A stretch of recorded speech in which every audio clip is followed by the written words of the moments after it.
Donald ট্রাম্পের দ্বিতীয়বার যুক্তরাষ্ট্রের প্রেসিডেন্ট পদে নির্বাচিত হওয়া মেনে নিতে পারছেন না টাইটানিক অ্যাভাটার খ্যাত হলিউড পরিচালক জেমস ক্যামেরন। তাই ক্ষোভে দুঃখে যুক্তরাষ্ট্র ছাড়ছেন তিনি। সম্প্রতি নিউজিল্যান্ডের নাগরিকত্ব গ্রহণ করে স্বস্তির নিঃশ্বাস ফেললেন এই হলিউড পরিচালক। নিউজিল্যান্ডের একটি সংবাদ মাধ্যমের সাক্ষাৎকারে ক্যামেরন বলেন, ট্রাম্পের আমলে যুক্তরাষ্ট্রে যা কিছু শালীন তার থেকে বিপরীতগামী হয়ে গেছে।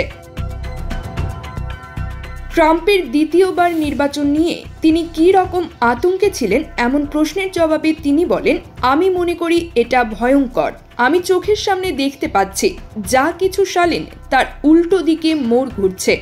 ঐতিহাসিক দিক থেকে যুক্তরাষ্ট্র যুগ যুগ ধরে যে আদর্শের ওপর দাঁড়িয়ে আছে তার পক্ষে না থাকাটাও মার্কিন নাগরিকরা মেনে নিতে পারেন না। এটা পুরোটাই ফাঁপা একটি নীতি। আমি মনে করি ওরা যত দ্রুত সম্ভব ওদের লাভের জন্য দেশটাকেও ফাঁকা করে দেবে। মাছে ভাতে বাঙালি, আর সেই মাছ পেতে আসুন লন্ডন ফিশ নেটে। জি হ্যাঁ, ইস্টহ্যাম পুরাতন টাউন হলের সন্নিকটে আপনার প্রিয় মাছের সম্ভারে ভরপুর। আসুন, দেখুন, বাজার করুন ছোট বড় সব ধরনের মাছ। বাহ, একই ছাদের নিচে প্রয়োজনীয় সবকিছু পাওয়া যায়। যুক্তরাষ্ট্র ও ট্রাম্প সম্পর্কে তার মন্তব্য, প্রতিদিন খবরের কাগজের প্রথম পাতায় আমি ট্রাম্পের মুখ দেখতে চাই না। এটা বিরক্তিকর হয়ে যাচ্ছে, কুৎসিত ব্যাপার। নিউজিল্যান্ডে এরকমটা হয় না। খারাপ খবর ওরা অন্তত তৃতীয় পাতায় স্থান দেয়। আমি শুধু ওই লোকটার মুখ রোজ খবরের কাগজের প্রথম পাতায় দেখতে চাই না।